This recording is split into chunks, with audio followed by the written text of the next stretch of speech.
Hello there. Now, it is not unexpected that Tommy has lost his court case, but the judgment contains explosive statements that the mainstream press is ignoring.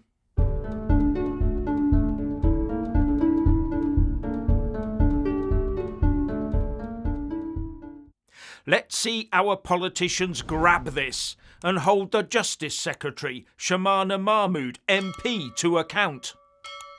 Within 24 hours of the court case, Mr. Justice Chamberlain has issued his judgment refusing Tommy Robinson's application for a judicial review of his solitary confinement.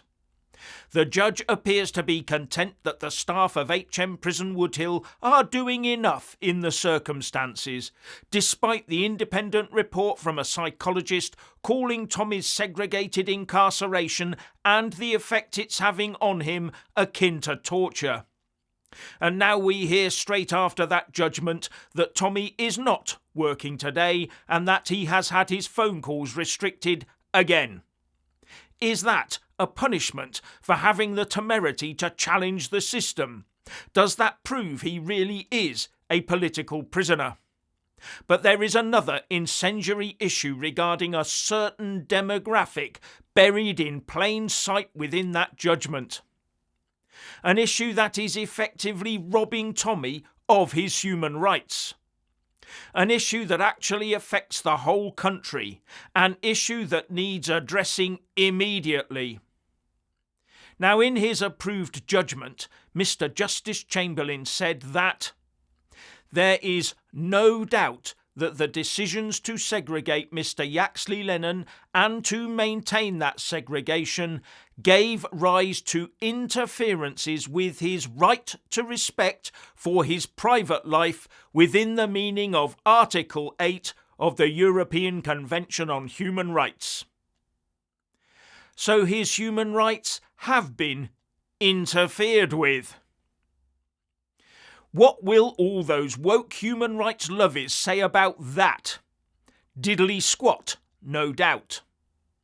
But Mr. Justice Chamberlain went on to explain that those interferences to Tommy's human rights were proportionate because of Tommy's political profile. And he said that the contrary is not arguable. But what drove those interferences to his human rights to be made in the first place? Well, for that you have to go back to the written evidence that the prison governor, Nicola Marfleet, presented. But first, just to note that from the judgment it seems that Tommy did not ask to be segregated, that segregation was a decision made by the governor after Tommy refused to be relocated to another prison, where he would have to live with those who had offended against our vulnerable youngsters, if you get what I mean. And why shouldn't he, as a civil prisoner, have that choice?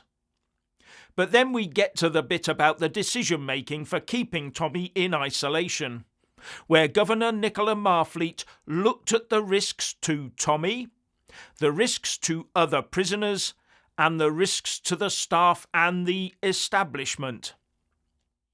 Now, bear in mind the judgment had already told us that some 35% of the prisoners in Woodhill are from a certain demographic. And I have to be careful with my terminology here, despite this appearing in a UK court document, because of the implications it has. So Nicola Marfleet, the governor of HMP Woodhill, said in her written evidence that putting Tommy in the prison general population, something referred to as normal location, would be likely to intensify the already existing tensions between prisoners of a certain demographic and prisoners not of that certain demographic within HMP Woodhill. Already existing tensions. Now, if that's the usual understated official government statement, then Tinderbox comes to mind. Further, where risks to other prisoners was concerned, Tommy's presence on normal location would exacerbate the aforementioned tensions, said the prison governor in her statement. And where prison staff are concerned, she imposed segregation because of the risk of harm to staff and the good order and discipline of the prison, due to the increased tensions and likelihood of violence above. So we have pre-existing tensions between prisoners from a certain demographic and all the other prisoners, between the 35% and the 65%. That's what her statement basically says. We knew it, of course, from anecdotal evidence. But now it's official, in at least one prison, HMP Woodhill.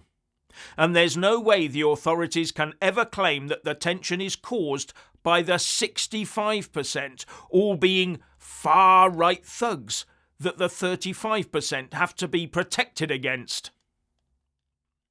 It's stated openly, and no one from the BBC onwards mentions it, because it is now so ingrained that it isn't worthy of mention, or maybe because it is worthy to not mention them.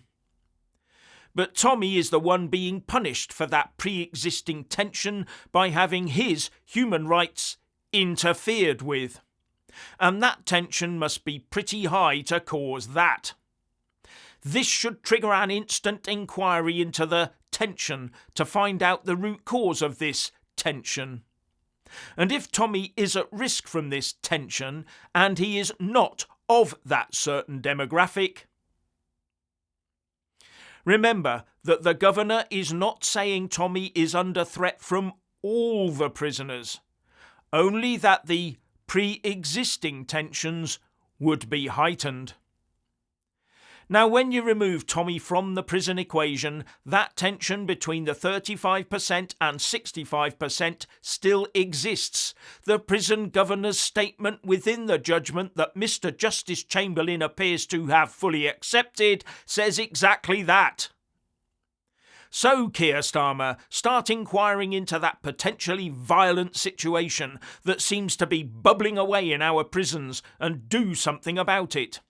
A situation that appears to put everyone in at least that one prison at risk. And I do have to ask the $64 million question. Do these tensions only exist within our prison system? And the answer to that question might govern whether or not an investigation into these pre-existing tensions in one or more of our prisons ever takes place, let alone gets published or reported on by the BBC.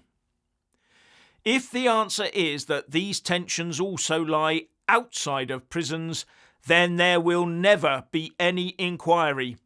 Only a one-sided set of blasphemy laws that will do nothing to improve national cohesion.